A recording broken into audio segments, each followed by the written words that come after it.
Hello guys. Today we are going to talk about information and communication technology in Indian Rural Development Program with e-governance. Let's begin with the introduction. The concept of ICT is a collaboration of government and non-government organization. ICT has an impact on the livelihood assist in a way of depending on the local context in which they are explained as like human capital, improved access to education, training through distant learning programs and educational tools for wide range of formats.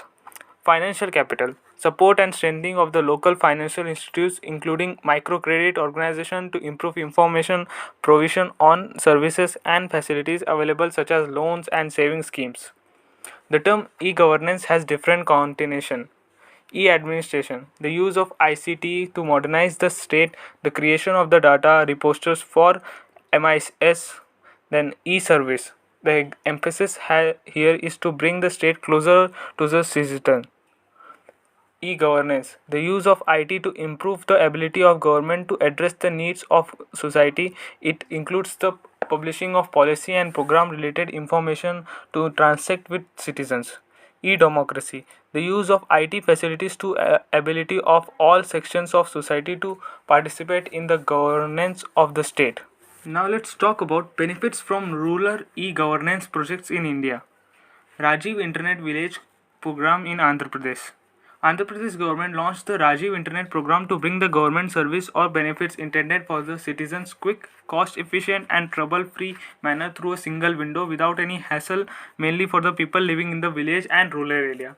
Second is TKS Tata Kisan Sansar. TKS of farm centers provides end-to-end solution right from what crops to go to how to sell for the maximum returns in Maharashtra. A new concept in Indian countryside, TKS are changing the face of Indian culture and improving the quality of rural life. TKS also track parameters such as soil, groundwater and weather on real-time basis with the help of geographical information system and satellite mapping technology. Third is e-Chopper. This was established by ITC's Agri-Business Division in 2000. It was specifically designed to tackle the challenges posed by unique features of Indian culture characterized by fragment farms. The fourth is Gaindot. Gaindot is an intranet-based government-to-citizen service delivery portal commissioned in Dar district of Madhya Pradesh in January 2000. Its aim is to create a cost-effective, replicable, economical, self-replicable and financially visible model for taking benefits of information and communication technology. E-governance fails in some areas. E-governance project has been so devised and prioritized that there remain always a risk in their implementation and its benefits not reaching the desired section of the society. Let's talk about the policies. Policies for rural communication need to put rural people in a position to have access to information that is relevant for their livelihood and to acquire the skills and knowledge to use the information. Rural people need to have a voice in demanding, formulating the data, knowledge, and skills they need.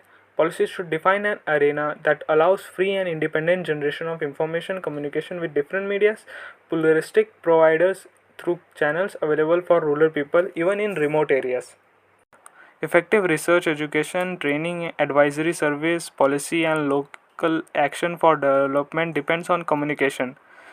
It therefore has to happen at and between different levels. Monitoring and evaluation.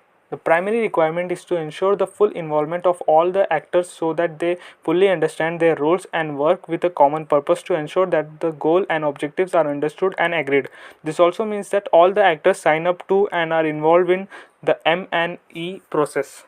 Farmers organization has communication partners. Farmers representatives can communicate at peer level with research and advisory service, lobby at the level of government agencies and be considered as clients by all communication service providers. They also have the capacity to collect and formulate the information, skill and knowledge needs of their members.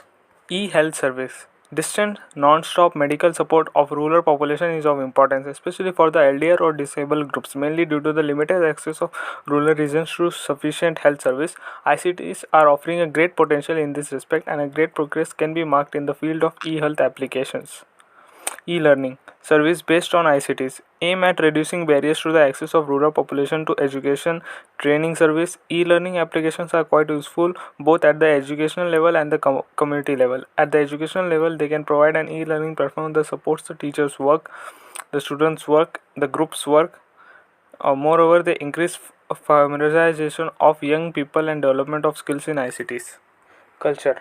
ICT's applications are offering rural population access to museums, cultures, events, etc. These are interesting applications especially for young people in remote rural regions, keeping them online with exceptional cultural assets and events all over the world.